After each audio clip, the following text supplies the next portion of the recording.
ಮನೆ ಬೀಗ ಮುರಿದು ಹಣ ಚಿನ್ನ ಒಡವೆ ಕಳವು ಮಾಡಿ ಪರಾರಿಯಾಗಿದ್ದ ಆರೋಪಿಯನ್ನ ತಳಕು ಹಾಗೂ ಪರಶುರಾಂಪುರ ಪೊಲೀಸರು ಬಂಧಿಸುವಲ್ಲಿ ಯಶಸ್ವಿಯಾಗಿದ್ದಾರೆ. ಹೌದು, ತಳಕು ಠಾಣೆ ವ್ಯಾಪ್ತಿಯ ಹೊನ್ನೂರು ಗ್ರಾಮದ ಧನಂಜಯ ರೆಡ್ಡಿಯವರ ಮನೆಯಲ್ಲಿ ನವೆಂಬರ್ 1ರ ಮಧ್ಯಾಹ್ನ 2 ಗಂಟೆ ಸುಮಾರಿನಲ್ಲಿ ಮನೆಯ ಬಾಗಿಲಿನ ಇಂಟರ್ಲಾಕ್ ಮುರಿದು ಮನೆಯೊಳಗೆ ಪ್ರವೇಶ ಮಾಡಿ ಬೀರುವಿನಲ್ಲಿ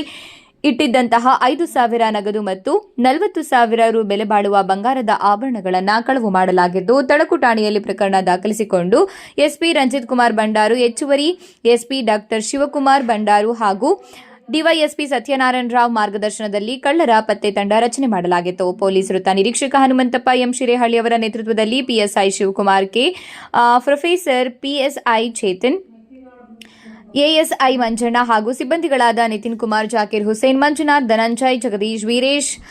ಮಾರೇಶ್ ಮತ್ತು ಪರಶುರಾಂಪುರ ಠಾಣೆಯ ಪಿಎಸ್ಐ ಮಾರುತಿ ಹಾಗೂ ಸಿಬ್ಬಂದಿಗಳಾದ ಏಕಾಂತ ರೆಡ್ಡಿ, ಮಂಜುನಾಥ್ ಮುಡಕೆಯವರನ್ನ ಒಳಗೊಂಡ ತಂಡವನ್ನು ರಚನೆ ಮಾಡಿ ಪತ್ತೆಗೆ ನೇಮಿಸಿದ್ದು, ಸದರಿ ತಂಡವು ಆರೋಪಿಯಾದ ಆಂಧ್ರ ಮೂಲದ ದಶೇಖ್ ಖಾಜಾಪೀರ್ ತಂದೆ ಶೇಖ್ ಫಕುದ್ದಾ 32 ಮರ್ವಾವರನ ಕೀರ್ತಿರೆಡ್ಡಿ ಆರೋಪಿಯನ್ನ ವಶಕ್ಕೆ ಪಡೆದು 70,000 ಮೌಲ್ಯದ ಚಿನ್ನದ ಒಡವೆ ಹಾಗೂ 2,000 ರು ನಗದು ಹಣ ಹಾಗೂ ಪರಶುರಾಂಪುರ ಠಾಣೆಯ ಸೇರಿದಂತೆ ಸುಮಾರು 3.50 ಲಕ್ಷ ರು ಮೌಲ್ಯದ 27 ಗ್ರಾಂ ಚಿನ್ನದ ಒಡವೆ ವಶಪಡಿಸಿಕೊಂಡಿದ್ದು, ಆರೋಪಿಯನ್ನ ನ್ಯಾಯಾಂಗ ಬಂಧನಕ್ಕೆ ಒಪ್ಪಿಸಲಾಗಿದೆ. ಸದರಿ ಪತ್ತೆ ಕಾರ್ಯದಲ್ಲಿ ಭಾಗವಹಿಸಿದ ಅಧಿಕಾರಿ ಮತ್ತು ಸಿಬ್ಬಂದಿಗಳನ್ನು ಮಾನ್ಯ ಪೊಲೀಸ್ ಅಧೀಕ್ಷಕರಾದ ರಂಜಿತ್ ಕುಮಾರ್ ಬಂಡಾರು ಶ್ಲಾಘಿಸಿದ್ದಾರೆ.